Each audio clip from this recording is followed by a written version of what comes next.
Hey, ladies and gentlemen, welcome to the MuseCast episode 46. And I two. have what? And two.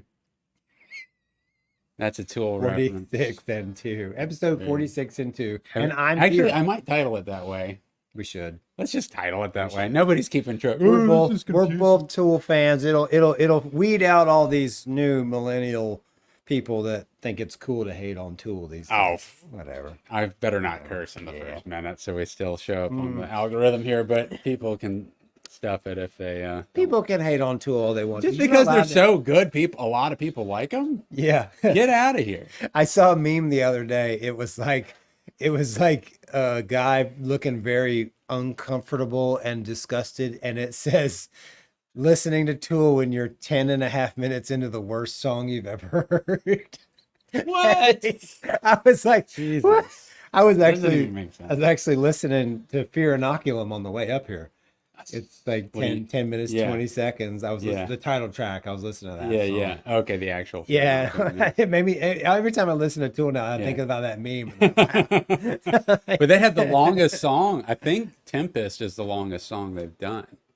I believe that's over 15 minutes. It probably is then. I remember Third Eye is the second one, I believe. Third Eye, the final And track. it's under 14 minutes, but I think it's like 13 and a half or something. It depends or if is it you 11? add in, because the song that plays before it, it's been a long time since Oh, I right. listened to the album, but the song that plays before it has a long, noisy section bit that the Third Eye track, because the first time I heard it was on a cassette tape, so it just continuously played. What? Right? The first time you heard The Tool first was on time? cassette tape? Yeah, it was on cassette. So the first time I heard Third Eye, crazy. I had that album on a cassette. Oh, and weird. it plays I didn't know straight that. through. Like there's no skipping. Yeah, yeah. And then I thought the song started much earlier in the Are you noisy talking noisy. well, there's the Bill Hicks bit. That's actually when the song starts. Right. It actually But when before- Bill Hicks that's where bit I starts. consider the Yeah, start, there's and that's where it starts on the CD. Yeah. The track, there's noise that leads up and it blends together. Yeah. And it skips over to Bill Hicks or Right. whatever his name is. That's when the actual track starts. Have you listened to Bill Hicks? Yeah. Dude, he's hilarious. Oh my God. He's not around with us anymore. I think he got cancer and passed away, but Oh, that's awful. that guy was so good. Like he had some really, I mean, nobody was doing stand-up comedy the way that he was doing it then. And he was super aggressive about implementing a lot of stuff that was not only political, but he would tie it together with this spirituality running underneath it because he liked mushrooms. Yeah. And you know, I mean, that whole reference at the beginning that happens on the Tool track Third Eye that leads into that is him talking about how, you know, Yeah. if you are against drugs, then take all your CDs and records and throw them in the trash because everyone that was made that amazing art that you listened to over the years and fell in love with, Really? yeah, Yeah. beef on drugs. Yeah. Bleep. Today, young men on acid, We will realize curse that after all movies. matter is Yeah. merely energy condensed to a slow vibration. So we are all of one consciousness, adhering to itself subjectively. There's no such thing as death. Life is but a dream, and we're the imagination of ourselves. Here's Tom with the weather. I think I said it almost. You right. said it good, man. That's good. And honestly, I kind of believe with every word of that. You know, like I was like, when I heard that, I was like, well, I Yeah, actually hadn't embedded had in- that experience yet. But then I got it when I was, 17-ish. And I had some experiences psychedelically. I mean, that is a young age to do it. I'm not saying people should, but that's how it worked out for me.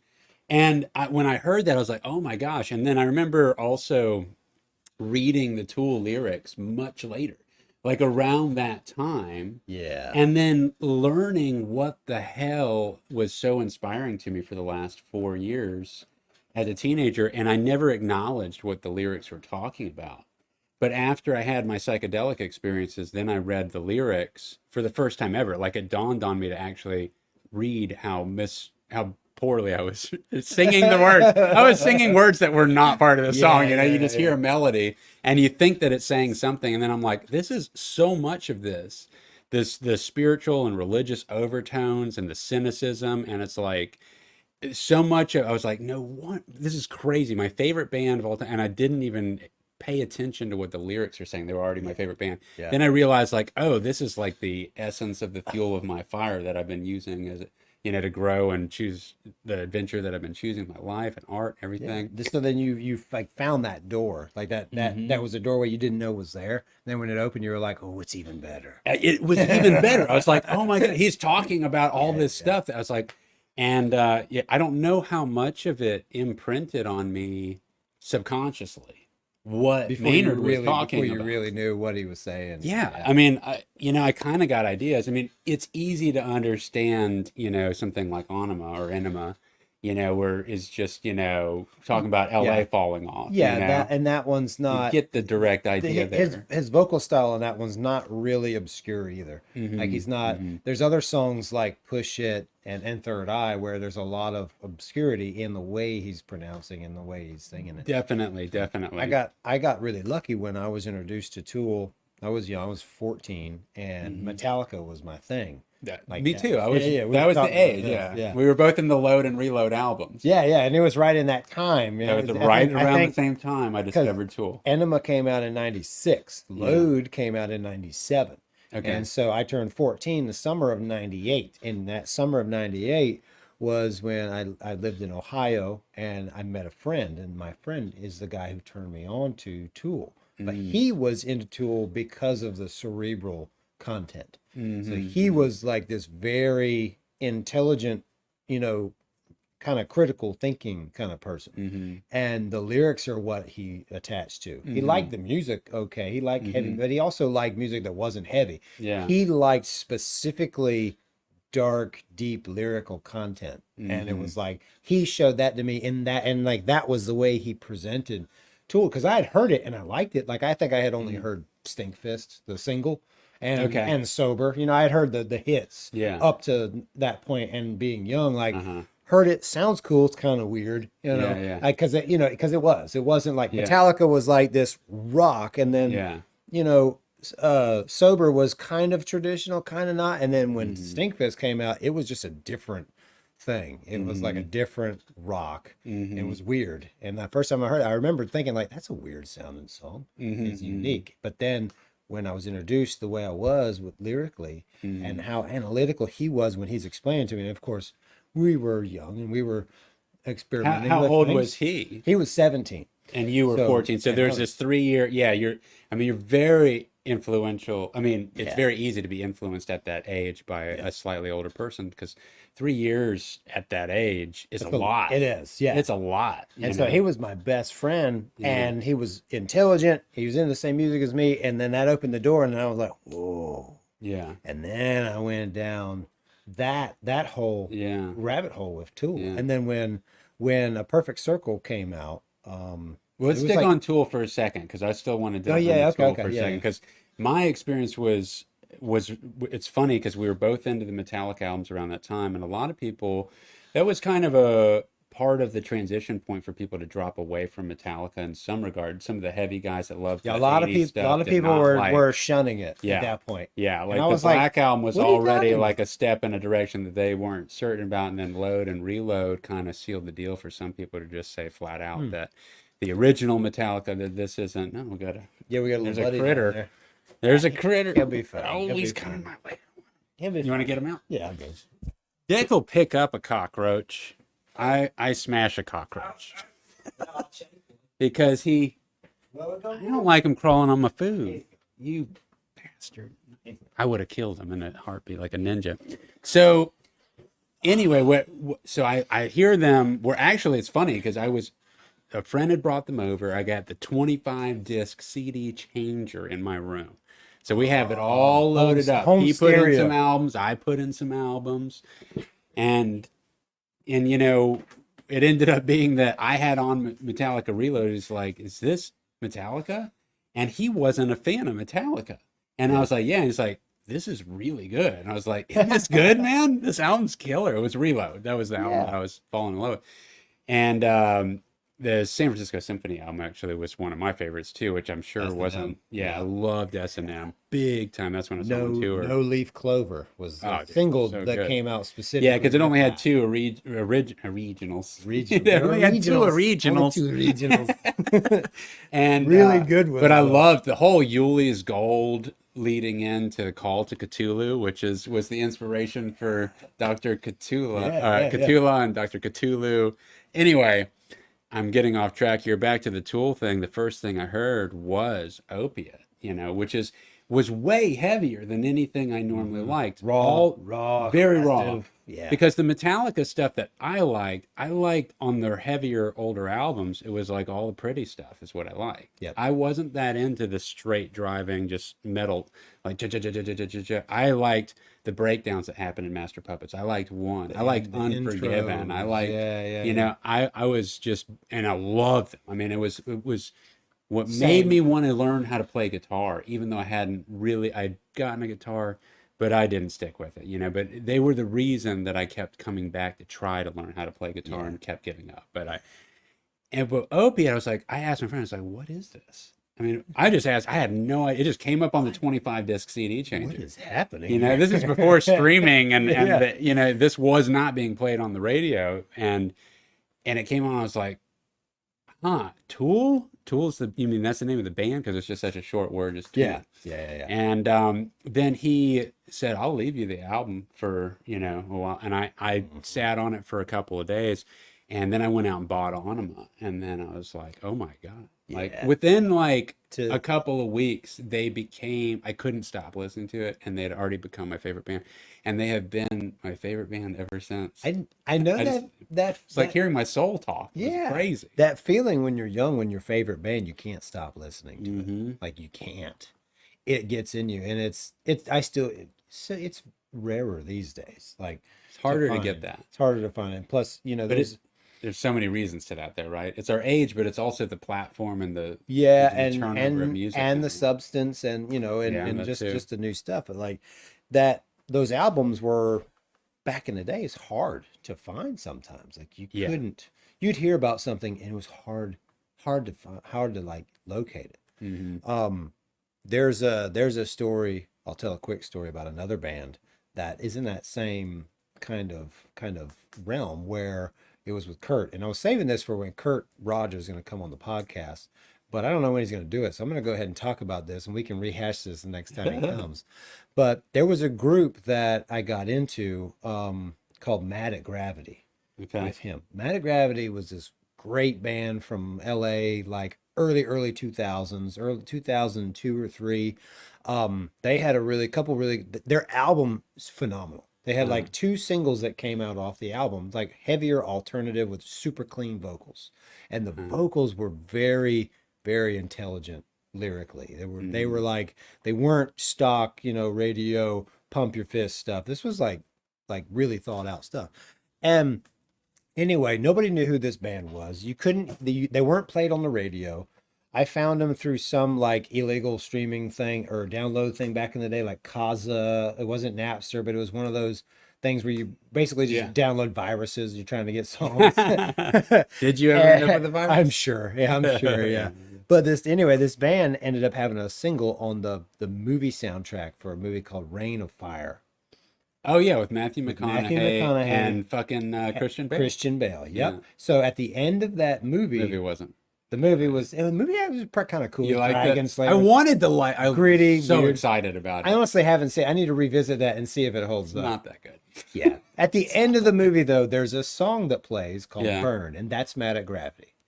That song that plays is Mad at Gravity. Yeah. But the funny thing about this whole lead up that I'm talking about, Curtis and I, years back during the same time, from Defy the Tyrant. Yeah, Kurt, the vocalist for Defy the Tyrant, and who also might make an appearance on The Key of the Muses. He is on the roster, and we're not listening to what it is. The band was unknown, and you couldn't just look them up. There was no streaming. There was no YouTube. It was just we knew about this band, right? And we liked. That's a hard name to look up. Mad at Gravity. Unknown. But we were at a. I don't know what I said to trigger that. we were at a. The band was unknown. Yeah, we were at a college party in Tallahassee.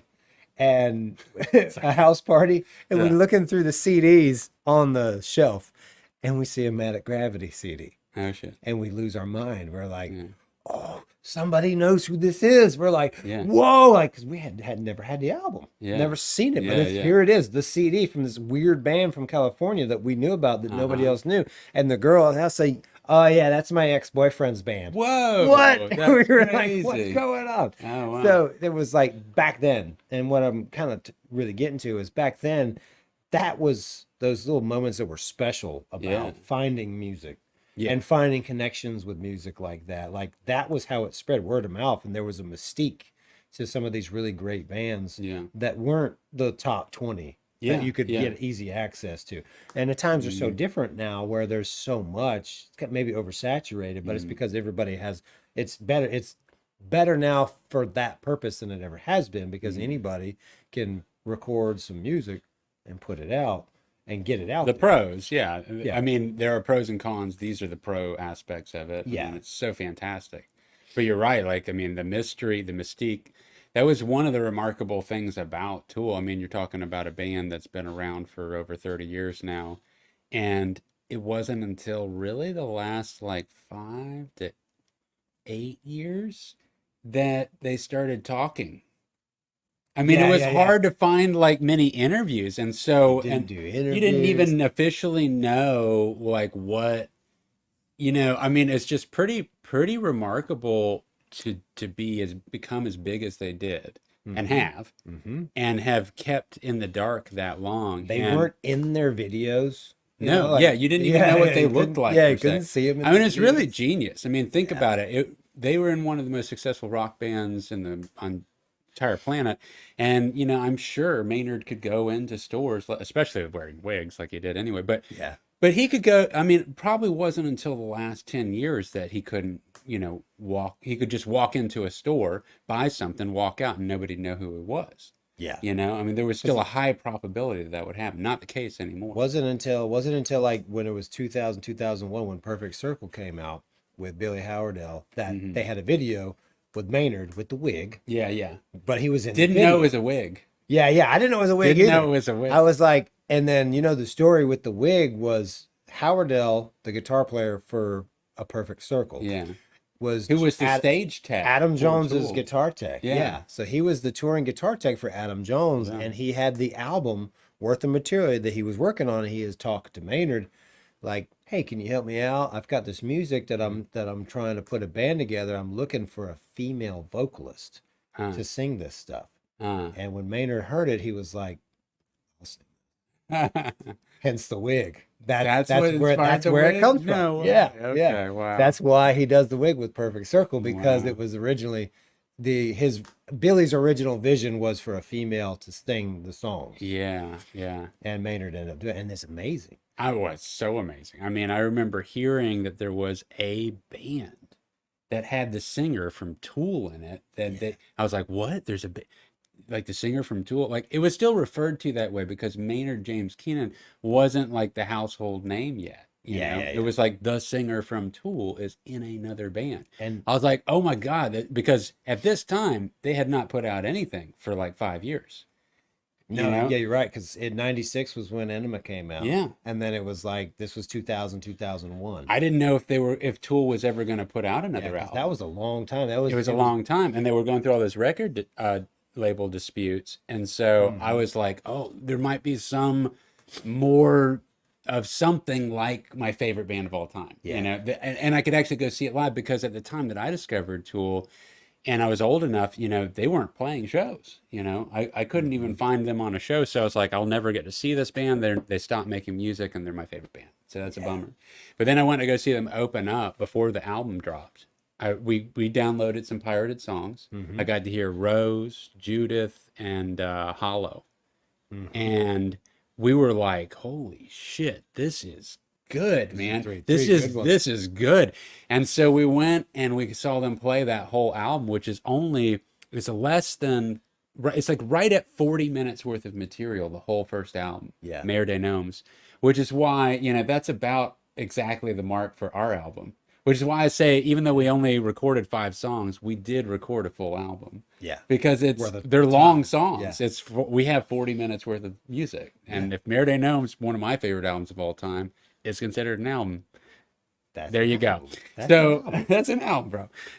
And I heard them play, and they opened up for Nine Inch Nails, which was just the most amazing, inspirational show. I mean, it was just so good. But They killed it. Just absolutely loved Perfect Circle. Nine Inch Nails just was at that time, that was the best show production I had ever seen. And still to this day, the way that he executed it was just absolutely genius.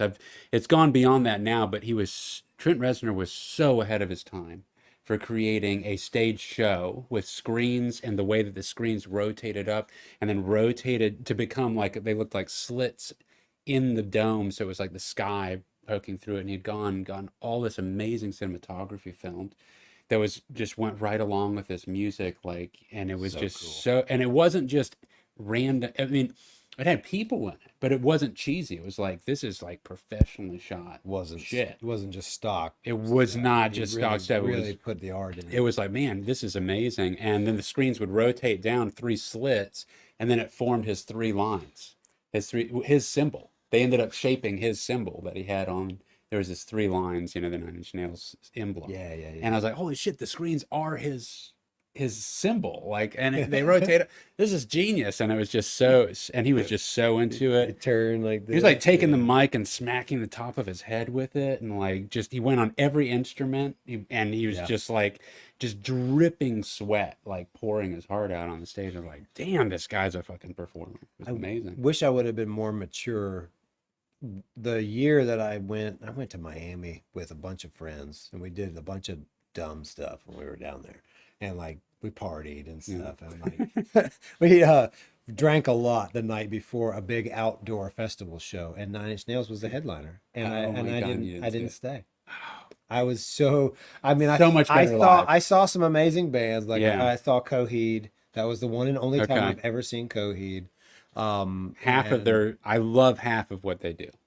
yeah, I don't like the emo Ky- stuff, but their rock is, I just love it. I love the rock. Kyron and I were talking, and he gave Kill Clouseau a really good compliment. We Okay. talked about Coheed, and Kyron told me, he's like, Dad, I really, really like that one song by Coheed, but I really don't like his voice on any of the other ones. Which He one does he says- like? Welcome Home? The one, yeah, Yeah. he likes that one. But he's like, I like Kill Clouseau more. Like All similar right. style, he says. But My old dad. I was like, that's awesome. And That's so we cool. listened to a lot of Kill Clouseau when Kyron's got the Oh, the that's cool, Bluetooth man. in the car. That's Listen to a lot cool. of Kill Clouseau. I'm really, really, really hoping. The summer plan was to go through this back storage room, clear it out. I'm revamping aspects of the studio to be more functional in some different ways, and I'm hoping I will find the hard drive that has all the session files that we recorded at All the Applehead, stems, yeah. all the stems, the entire. Oh my Album? God! No, it is the album. What's the Oh my God!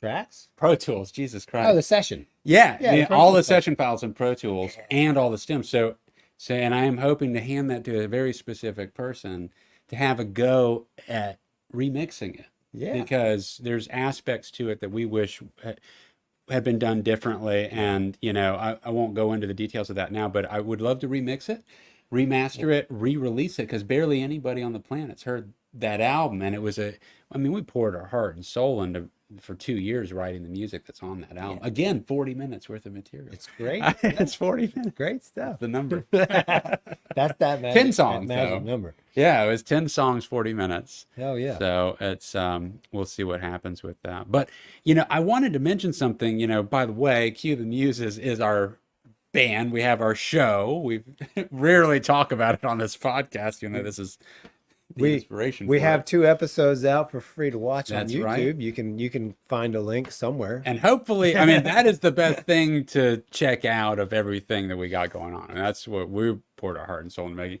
But, been working today, this afternoon. I would say it's 95% complete, the music video Oh wow. for the song that's unveiled. That's a on Wednesday. high percentage. So before Dick leaves tonight, he's going to see the 90 to 95% completed version of the music video. I had no idea. Yeah, you did not know that I was going to. So I was like, do I show him before the episode or after? And long story short, yeah, we're doing it after, but before you leave, we'll queue up what I got so far. It doesn't have I want to add some more visual effects. There's a few glitches in the export. This happens.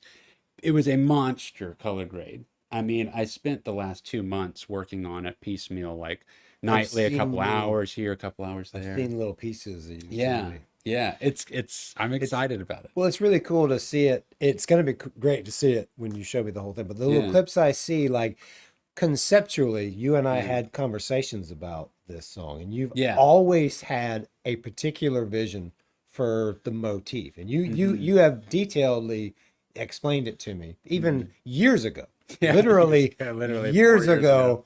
3 years The ago. Yeah, vision for the style yeah, of this video, and when I've seen the pictures that I've seen, yeah. there's a secret group that it's not open to the The public, Cue the but Muses. If there's you're in the band or a part of the crew that helped make it, yeah, you're in then you there. know that this has been being worked on. And it's like I look at it and it's exactly the picture that was painted in my mind Cool. when we talked. I'm like, Great. yeah, he's got it. He nailed That's great, man. That's exciting. it. Yeah, I wanted each music video that happens within a chapter, I wanted it to have something unique about it. Now, there's going to be a commonality that ties them all together. It's not like Yeah. I was like, do I keep them completely different from one another?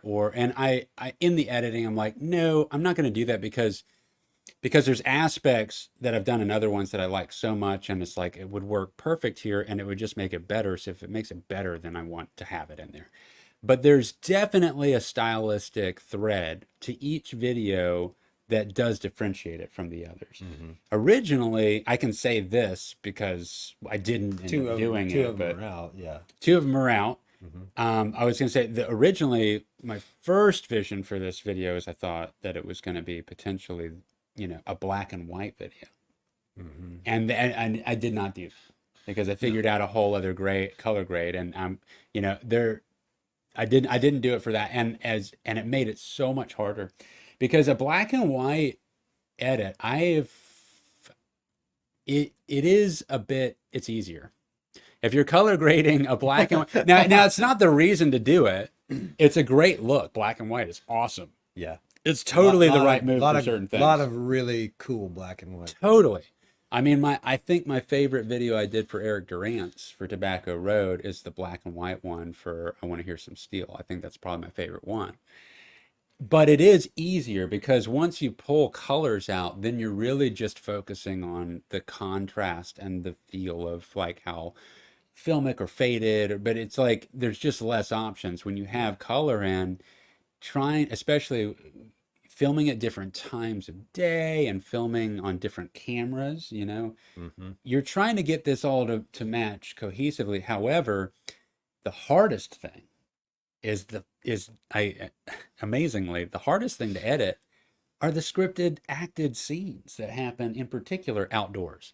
When you film Yeah. a Yeah. scripted scene outdoors over the course of 3 hours, let's say, just this one scene, you've got so much mismatched stuff. The sun's at different points. The highlights are different, especially when you're acting in front of the camera and leaving it on a tripod and you can't If you're on, adjust things. if you have an outdoor set and anything out there, if it's Yeah. wooded, I mean, Yeah. look in your yard at 10 a.m. on Yeah. a Saturday and look at where the shadow of your tree is, and then Yeah. go back out at 1 and see how different Totally it is. different. Yeah. And you end up filming because you're trying to get multiple angles of the execution of a conversation. And in doing that, you have to go all the way through the conversation while you're set up in one angle set.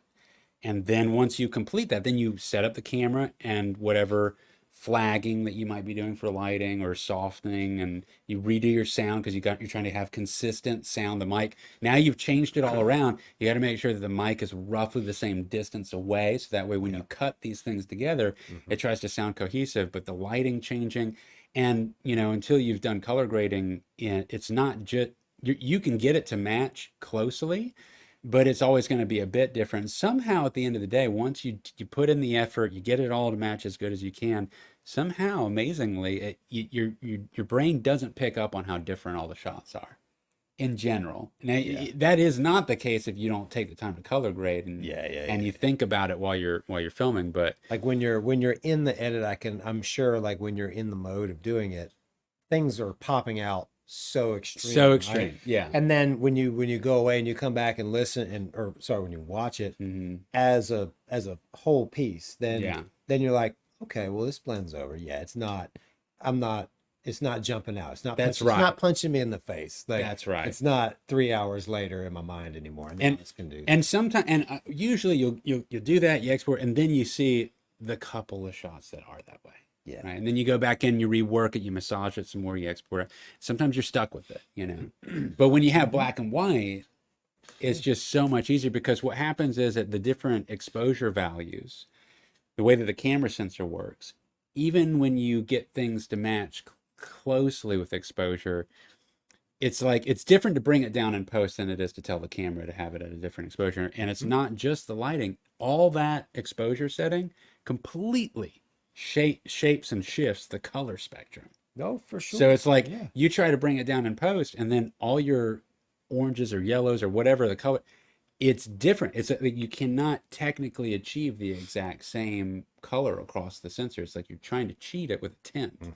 And so it's crazy. So the biggest tip I would give anybody that's trying to get scenes to match, especially hopefully you're not in front of the camera and you're the one operating the camera so you can do this, but you're just stay as consistent as possible to match the same exposure values while you're filming as you can. Yeah. You know, you can use meters in your camera to achieve that, and you can see like on a waveform monitor or whatever your camera offers, but wherever it's at, wherever you like it, you're trying to consistently get it back to that. So that's going to be as it gets darker in the day, you know, bringing it up.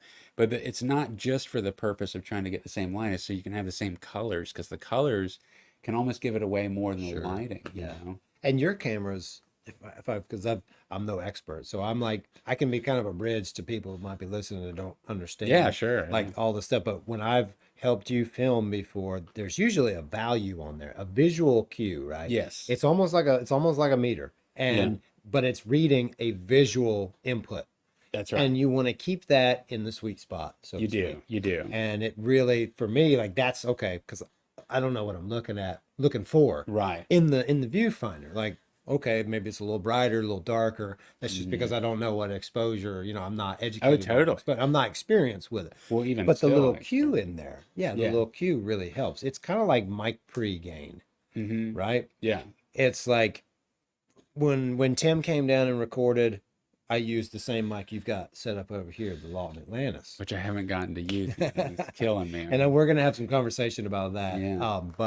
But using the pre-gain on the preamp, like for heavier stuff, screamy stuff, I really like that little boot just to get some grit. Yeah. And it puts a little color in there, and it's just a little grit, and especially when it's like intense stuff. Yeah. It's really cool. But then, and this was learning experience for me, you know, like then he went to some softer stuff, and you get a little bit of that grit in the prettier parts singing. So then I'm listening back to recorded tracks, and I can tell, oh, well, he had a really good take, but this one, the pre's up higher than on this other track. So you've got this different sound, and I wanted to cut the different performances. I wanted to cut different phrasings for like, I like this line from take 3, but the end of that line, take 1, was really good. Totally. And I want to put those two together. Except take 1 and 3 were at different mic presettings. That's it, yeah. And then this is exactly what you're talking Same about thing. when you're doing color grading. It's like blending those together. I was so worried. This had this in my edit for the Dave's Last Night album. This last week had me so bummed because I was in that spot and I was like, I got to bring Tim back to redo vocals. And he lives 4.5 hours away. On a particular part of One the song. particular song, one particular section, I Okay. was like, it was like really, really bumming me out. I was like, man. And then, but I wasn't done either. Yeah, Right. yeah. I was like, it was just listening to dry vocals. And Yeah. then so then working through the edit and editing and layering more and more and more, and then layering backups. I did backups singing along with him. And then it all of a sudden it got to a point where I listened to the song and I was like, It's gone. holy cow, this mix of this song sounds better than any of the other ones. Isn't Like, that crazy? Like, and it all works. Yeah. This is the one you sent me? No, I'm Oh, gonna it's let you another hear one. it Oh, after this. okay, all right. So, well, that isn't that funny? I think there's something about having to overcome a problem in whether it be a song or a video Yeah. that you're so dialed into the attention meter, that Hmm. then it carries into everything else about the song or the video, and then you come out of it with something that's just been given so much effort, so much patience and attention, Hmm. that then it's like, wow, well, just and sometimes things just come together, it is wild how sometimes things will just come together super fast, and those are some of the best ones. And Yeah. then other ones you spend the most time on, and they're the ones you're still never that The happy one, with. the ones you beat your head against the wall, Yeah, you sweat it out, then you walk away from it for a yeah, couple days, do something else, come back to it. Like this one whooped me. Like yeah, yeah. it was going through You're like, going yeah, on the journey. Now, yeah. this is getting into a new level for you of giving this much attention to a home. Well, it's not, you're going beyond a home recording at this point because you really It put time into no, actually equipment, and now it it's a really new league, it right? really is. Yeah, this Yeah. is this is a whole different setup game. That's why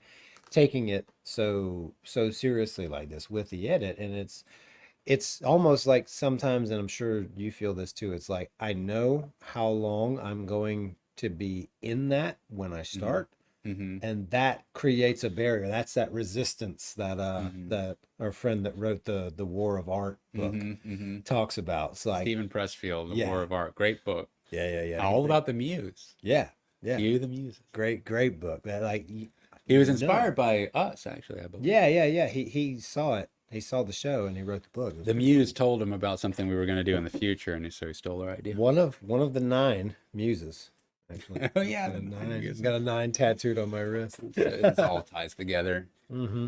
Well, and we talked about that when you first got the equipment. I was like giving you the endorsement. That's like, I think it's great that you're doing that because there's also just something we were talked about. It was the episode, can't remember what number it was, but we went into detail talking about spending the money on high quality equipment versus using lower equipment, and just Hmm. budget wise. And is Hmm. it really that big of a difference with your ear and the end result? Does the listener hear it? And, part of what I brought up about it was just like, once you put the money out there and you have the equipment and it's like you have to live up to it. You Yeah. you have a Yeah. different standard that you've now given yourself. And so you're gonna like it makes you feel like I've got to make this as professional as possible now. Like there's a different thing here. Like I can't, at least that's the way it is for Looking. me mentally. And it is that way for you because you've already done it. It's happening to you now. Yeah. You put in the money and then look at what the recordings are that you're coming out of with. Look at the amount of detail. Look at how much you're learning.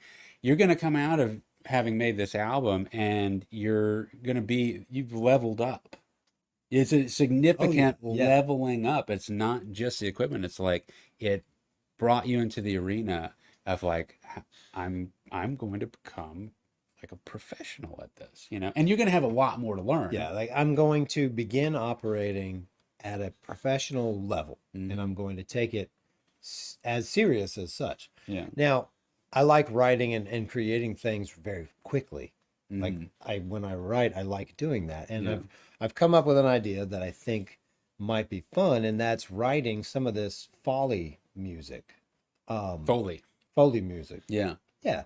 Because I have so much stuff Well, that I'm, actually, so Foley is just the sound effects, well, what is it called? Like the scores, stock stock music. stuff. Uh-huh. Yeah. Totally. As I realized the other day, my hard drive is like slam packed with songs over the last 10 years, 15 years of just Hmm. ideas and things like that. And I pull from it quite a bit. Hmm. But I could probably take some of these that like I know that are cool stuff, but I Hmm. know that I'm just never gonna like really put the effort into a Yeah. group or anything, and finish it up and put it as a folly thing. And then you Yeah. can you can sell that. That's a way to Yeah. make some, I don't know what it's worth, but I unfortunately I've been watching several talks online from people that actually do make music. They have contracts with running mhm, companies now as producers of music that then can be licensed by for accounts like I purchase. I yeah, pay for licensing rights to three different sites. but it's AI The now,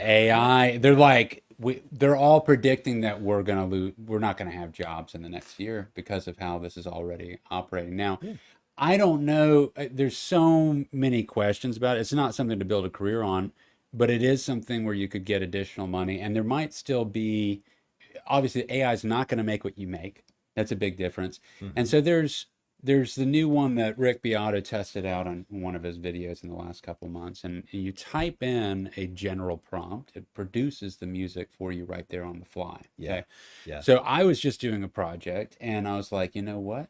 I'm gonna try it because I needed to have music Mm-hmm. for a commercial that I was making, and I have my music libraries of, and I have not exhausted those, but I have listened to a lot of music on there, and I couldn't think of the area to, I was like, let me just give this a try.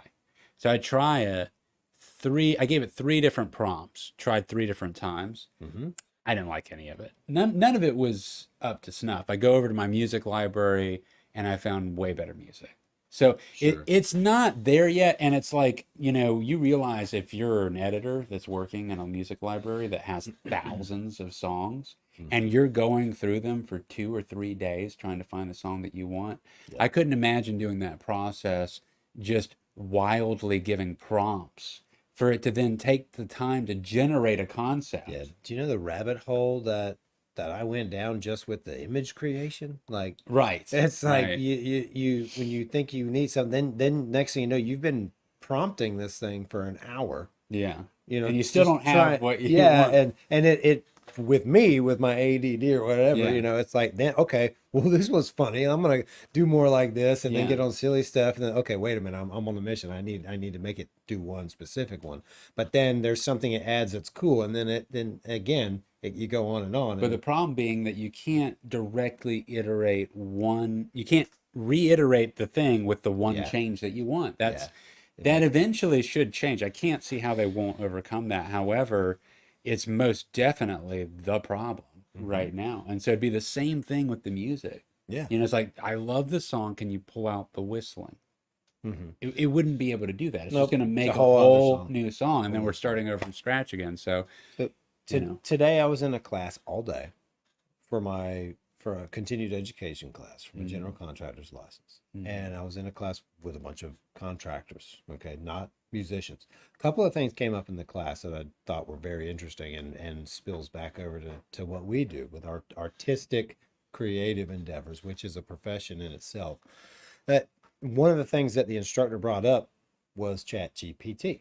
mhm. And I was I the like the way it was Chat GPT. Like, no, I was the no only fucking way, bro. I was the only one. I was the only one in the class, and I was I familiar with was that. also Jeff Withers was sitting next to me, the Okay. guitar player for days last Oh, night is with he, me what fighting he's giants. doing a continued education Yeah, he's a class? licensed general contractor Oh, too. He's no also a shit. licensed tool contractor. Okay. But he's sitting next to me, and I knew a bunch of the guys. They're like Red from Great Southern and Jared Morgan from Morgan Electric. So they're Mhm. a bunch of good old boys from around here. Name drop. Name dropping. Holla. So, and I'm also me and Jeff are the two youngest guys in there. Yeah. So then the guy teaching the classes, he said he's 79. This man's And getting he's around teaching you about Chat 79. And this GPT. man's educating me about chat. I was like, I use that. He was like, let me show you what this thing can do. I want you to, and he did an exercise, you time it. He's like, Okay. generate a 70 word explanation on, it was like a legal thing, Okay. Yeah. because being a contractor is so stupid. It's so complicated. There's so Hmm. many implications and I liability could imagine. I and could all that. totally And it's like, imagine. and a lot of people are really good contractors, but they're not good businessmen. Anyway, he punched it in. It was like 41 seconds. It generated this entire thing that's like a wealth of knowledge. And he's demonstrating like, this is how powerful this is. You guys need to be using it because it's going to help you be better contractors. Hmm. Just like it's going to help you be a better anything professionally Hmm. because it's your Hmm. digital assistant in there. Yeah. And anyways, he starts saying, and he went down this rabbit hole on, the common age for a contractor is what? And he looked in the room, he was like 55. And he's like, how many people are younger than 55? Me and Jeff and Jared, Yeah. in the room, just the three of us. How many Yeah. people's over that? And then the rest of the class. Yeah. And he started going into this weird thing that was just odd for him to talk about, I Okay. thought. But Okay. he said, at the age of 40, people start losing their creativity.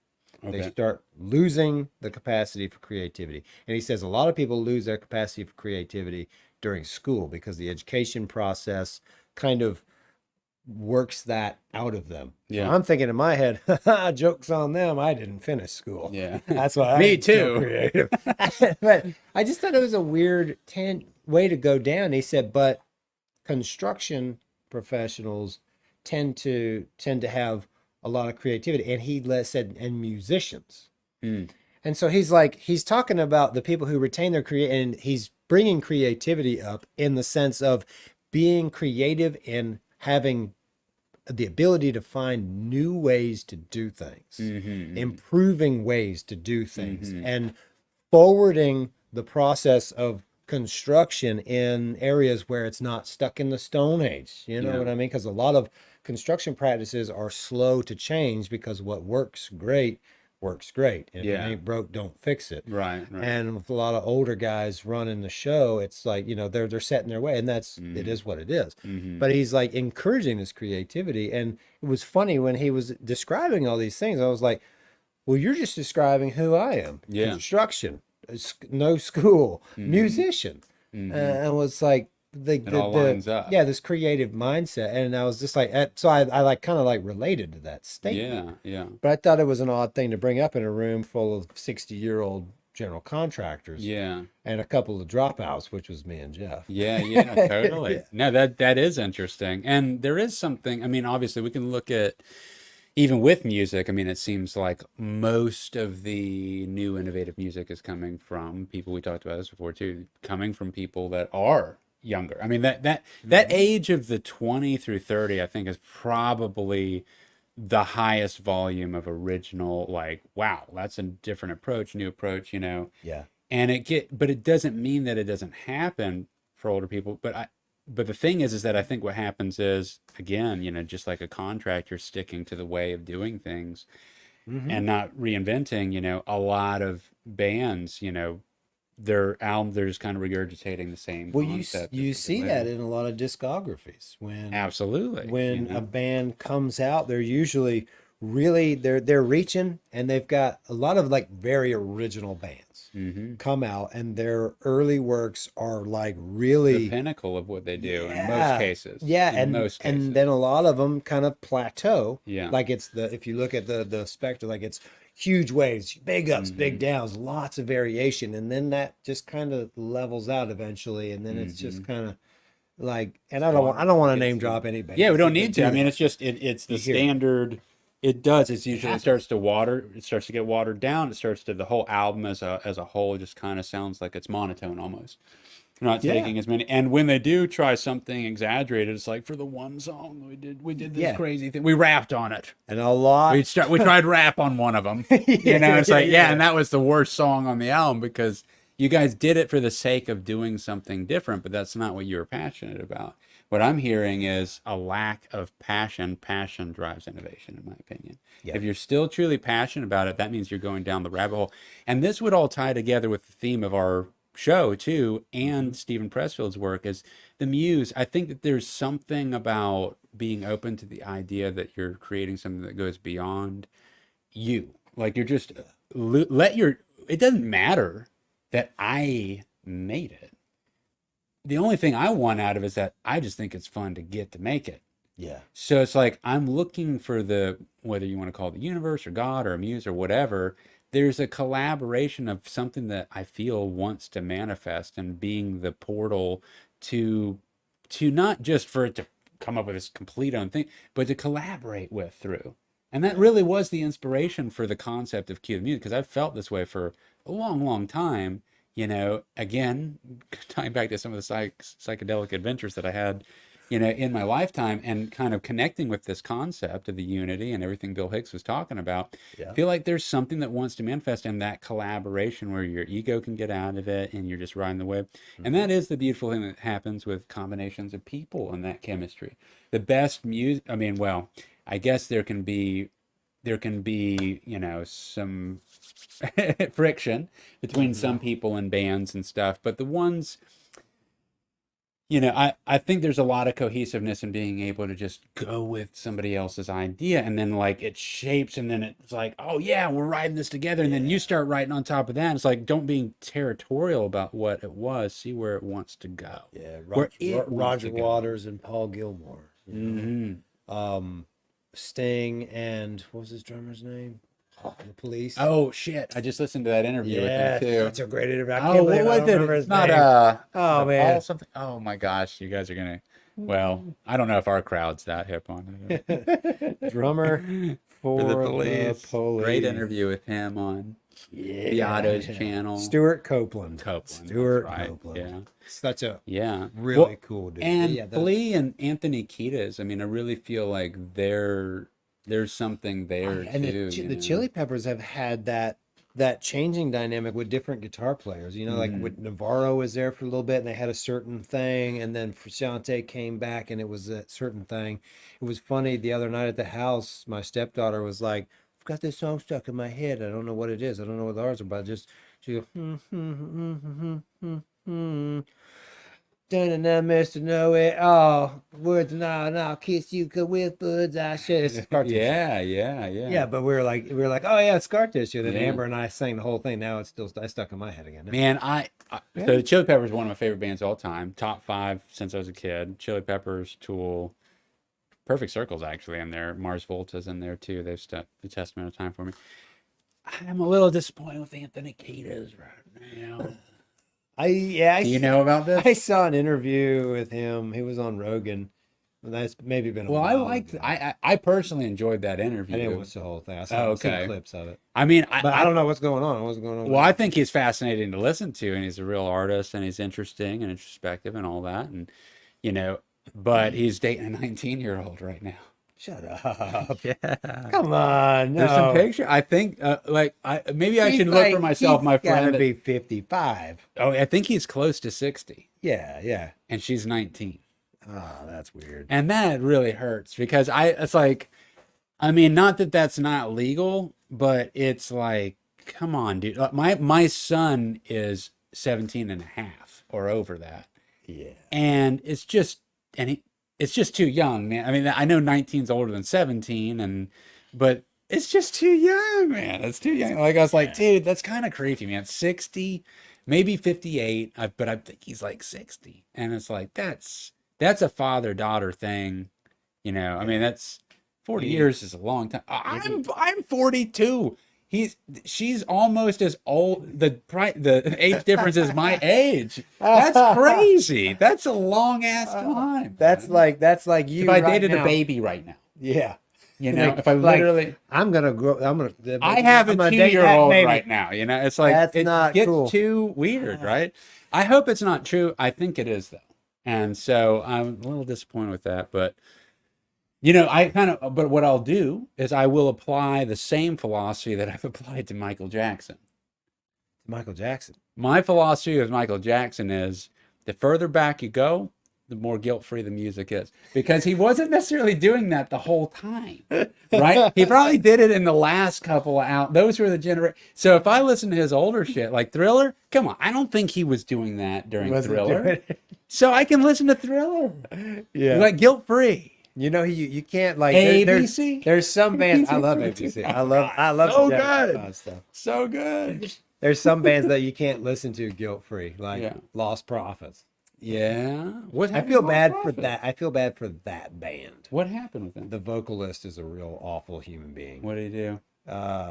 Little Gossip. kids. Man, see, that's the thing. Is like Little kids, that yeah. crosses lines. Yeah. It's just like, lines. but like it sucks because like, and I'll talk what I want about False Prophets. I thought that was a jamming cool sound for a band, and the vocals were awful.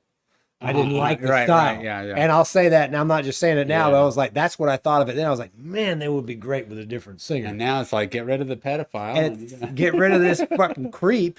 And I'll Yeah. cuss now. We're over an hour. Yeah. But I'll cuss now. But get rid of the creep. But it sucks because that band name is tainted, Yeah, it's tainted. by that dude. And the other guys in the band didn't, they just had the wrong guy in the spot. That's so bad. Well, and that kind of stems back to our last episode we were just talking about, and I don't know where it's settled now, but with Tenacious D and Kyle Gass, his other partner, it's a little different because it's only 2 members, so it's a lot more. But when you have somebody on stage that's in your band say something that's super political or does something that's super, that it's hard because everybody in the band is kind of associated with that, and then you have to explain, and you may not be the one with the mic too. I've had a little bit of time to digest this, Yeah. and those guys are a notoriously raunchy comedy I know. band. It was just too And close. yeah, You it was can't so make- soon. Yeah. You know, there are people making 9/11 jokes now. Oh, I know. And I know. Yeah, it's great. there's like it's bad, but Yeah. that's dark, that's black humor. And Yeah. you know, and there's a lot of the political thing of it. Like right now we're in a very politically charged time. Yeah. And it is very divisive. Well, and in a massive way. Emotions fly. At the time that he did it, we didn't have any details about things that we now have. And I think even having the details that are out now soften the blow a bit. But at that moment, I mean, you know, you didn't know what the aftermath. We didn't even know what the philosophy was behind the shooter and stuff. It turns out that it's, you know, potentially just this lost, you know, But it's incel like of a kid. But Everybody in the moment, you know, Kyle Gass and Jack Black have been doing this so long. yeah, Like they're not. I can't imagine that they're in any way uncomfortable on stage. I saw Tenacious D last year. They did not look in any form uncomfortable. They looked older. right. Much older than the movie, which is Yeah. how I like remember them. Like, oh, these guys are old dudes now. Yeah. But that's great. That's Yeah. cool. They're still doing this thing, and I love it. I That's love it. inspirational. It means we still got a shot at this. Yeah, but in the moment, Samuel L. Jackson did not get a big break in the movies till he was 40. That's right. Yeah, no, totally. His career started in film at 40. And he's one of the most prolific actors of all time. Probably the highest cast African American actor in anything. Maybe. Maybe Is he? the highest cast actor Maybe. in general of any race, of any color. He is like He's been in so definitely up much. there. Yeah. He's definitely up there. He's done some bad movies too. Oh yeah, but he's making checks. He's done so many good ones. Well, unfortunately, again, you know, talking about and this one of the coolest movies that he did that people forget about, you know, and now it's like I don't know if is The Negotiator with him and Kevin Spacey, who's been canceled, right? And I was like, when we were talking about Kevin Spacey, I forgot to bring this movie up as one of the ones that I wanted to revisit because That two hostage negotiators. yeah. Samuel L. Jackson's one and Kevin Spacey's the other, and they have to negotiate with each I other. can't remember So that. good. Which one is the one who has hostages? Which Samuel one? L. Jackson Is he the one that, has flipped? hostages. And then Spacey's the one who's He with the says, cops. I will only talk to one One guy, negotiator, and and he he wants brings to in talk. Kevin Spacey because he wants to prove his innocence. He says he's frank. Yeah, you know, and that Spacey interview with Lex Friedman, Yeah, did you listen to that? the whole thing, Right? It absolutely captivated me. I Right? could not stop listening. He's so he like I'm not saying that I'm in support. I don't know enough of the details about all that shit. But the bottom line is the guy's an insanely good actor. And the way that he puts together and tells stories is just so entertaining. Every time he went into Jack Lemmon, it was like His impersonations are next level. He just transformed into Jack Lemmon for Dude, a it was second and so then jumped good. back into Spacey. It was so good. Yeah. And I love Jack Lemmon. You can't like for people who don't know who Jack Lemmon is, he is the short guy who drove the car in Grumpy Old Man. Walter Matthau's the guy with the big nose and the dark hair. Jack Lemmon is the other half of the Odd Couple. Jack Lemmon was one of the biggest comedic actors in Huge, history. huge. And Glenn Ross, you ever see that movie? Mm-mm. Oh my so. God, dude. They reference that movie a lot in the conversation, but dude, Alec Baldwin, Al Pacino, Kevin Spacey, Yeah, okay, Jack yeah. Lemmon. I mean, That's the it's movie they an were talking all-star about. cast. Definitely worth watching. Yeah. That is a good movie, man. And they all kill it in that. And so, but there was one, well, I'm not even going to go into it. We're coming up on our hour. Yeah. It was a great, but that Lex Friedman interview is definitely the best interview I've ever heard with Kevin Spacey. I want him to be awesome. I don't know enough about the details of getting canceled for things. I mean, there are times where I have a hard time, enjoying something if I know too much about that, which is what was so cool about, Yeah, the only thing I know about it is all of the allegations that were brought up against him were thrown out. nothing has been It wasn't. official, It yeah. wasn't settled. Yeah. Like he didn't pay the guy off or anything. The guy Well, that's the accused thing him, we and don't then- know, do we? That's the Not part is officially. yeah, Not that's right. officially. Yeah, I don't know. Nothing ended up going to litigation, right? And so that's like, well, how much did he pay? And Kevin, all we know now is, yeah, I'm broke as a joke, and I need to get back into acting, so I'm doing all these interview runs so I can make I money don't think again. he's broke. He's not. He's He probably well, not making the kind of no, money. he said he's in debt, like millions of dollars. Oh, really? He's saying, yeah, he went on to other interviews and he's saying that he's completely broke. He owes millions of dollars, so he's trying to get back into acting again to pay all the debt that he has. Oh, And I will say one more motive. thing, and I It's don't mean motive. to like criticize him either because I don't know officially, but there's this one section of that Lex Friedman interview where he talks about his childhood. Yeah. Okay. And it's a Yeah. long stretch. And what a story about what he came up with from. I mean, Yeah. talk about a horrible father, racist, beatings, and all that stuff. And he's gay, and it's just like it was a terrible environment. Yeah. But here's the thing about that story, and I was going to skip this, but since we're already here, if you revisit that section, did you watch it or did you only listen to it? That part. I was doing both, Okay. but I didn't like watch it intently. If I you hadn't if you rewatched it. you're not going to go back to this necessarily, but if you did and you watch the one section where he rekindles the whole story about his childhood, Mhm. I think personally that he just like rehearses for a Broadway, he has scripted that out to a T and he has it down like a Broadway performance. Because when you watch him and you Yes. listen to how well and polished it is and the way he executes and the pacing and the beats and the exact words that he uses, he doesn't stumble once. And I'm like, he's putting on a play right now. Yeah. Now, it doesn't mean that the story's not true, I got. but he did rehearse this to this point, and it makes me question the legitimacy of his claims about his innocence and the other stuff. I hate to say that, but it might be. Yeah, and that's one way to look at it. Another way to look at it too. And I'm not pro or against Spacey. Like I'm not pro or I think the against either, yeah. allegations are awful, and that's all stupid. But just analyzing from like a psychology standpoint. Yeah. Okay. That explanation, that is probably at this man's point in his life is the most important information for him to honestly convey, right? Yeah. So as an actor who's in a profession, also, maybe it's not the case that it's fabricated. Maybe it's that he has scripted it to that point because that's the most important thing he has to say. Well, that's what I mean. Is it doesn't mean that it's not true. It could totally be the actual recountment of his actual childhood.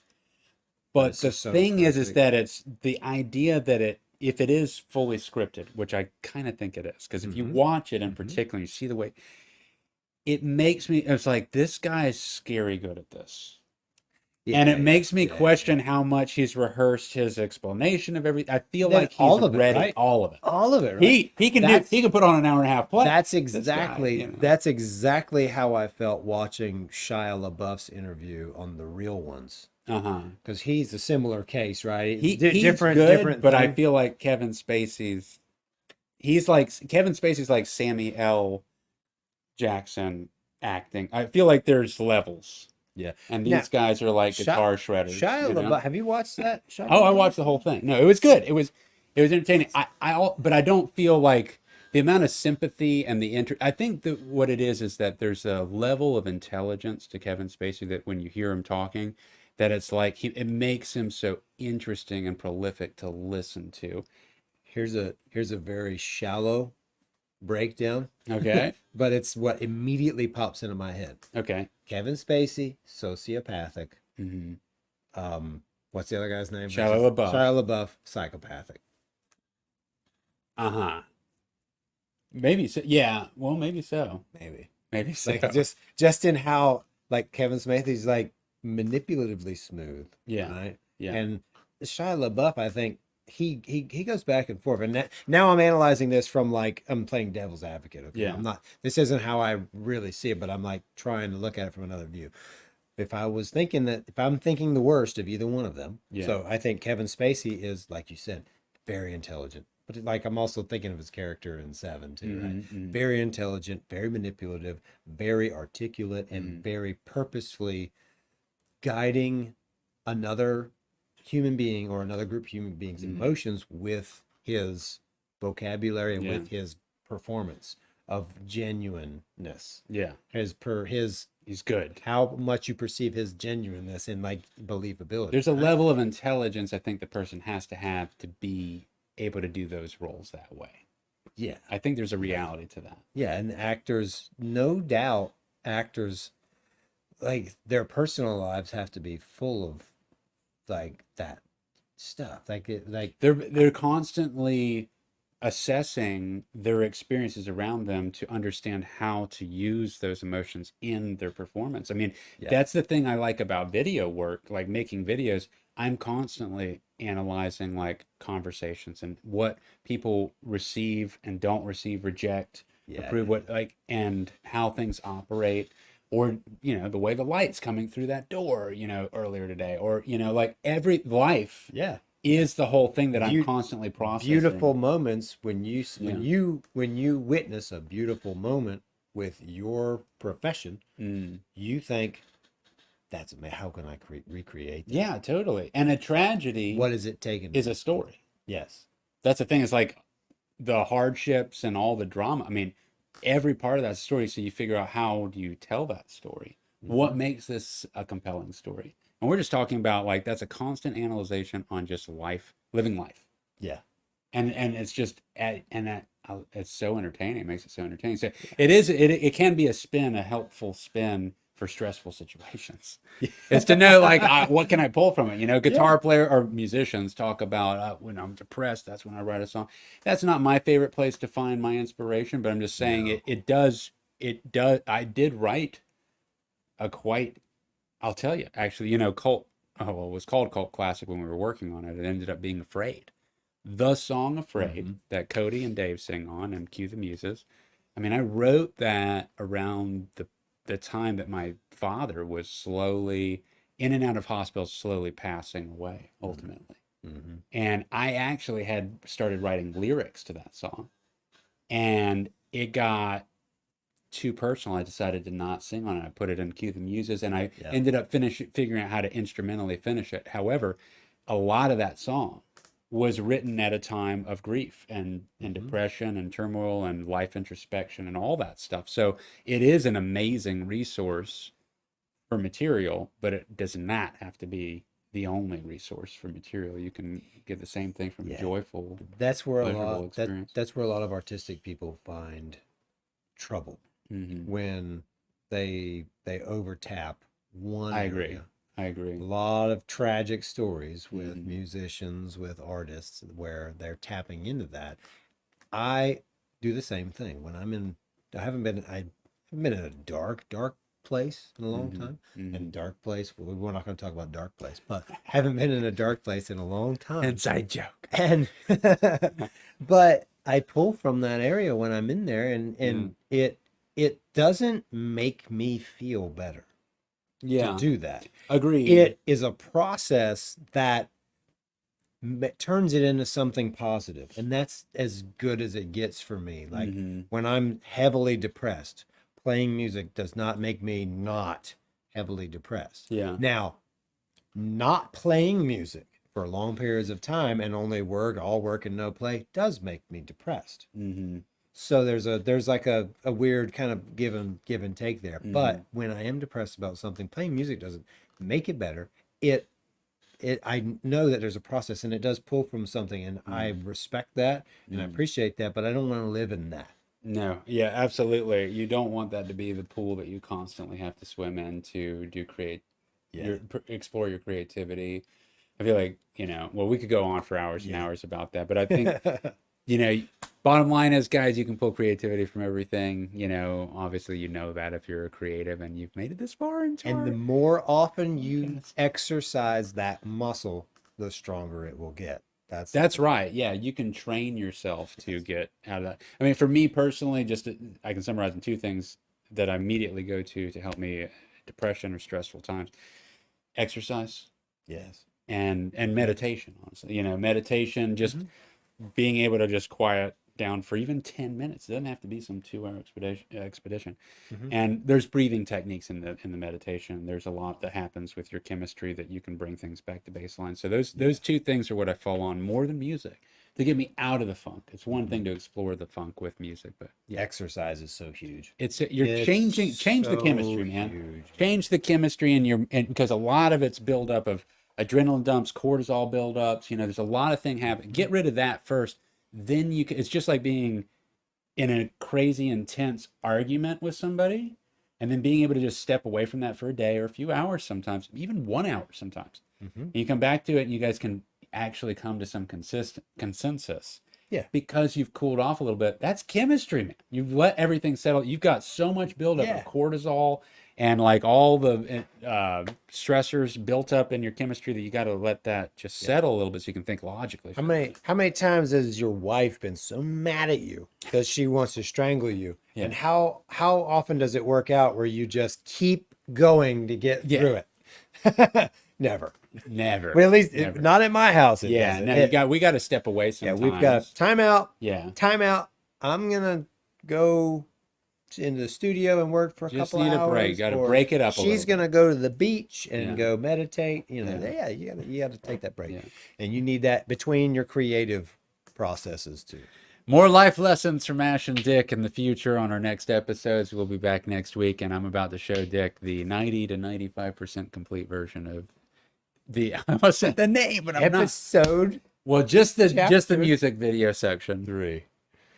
All right, peace, guys. Later. See if I can end this. Peace. And 3, 2, 1, go.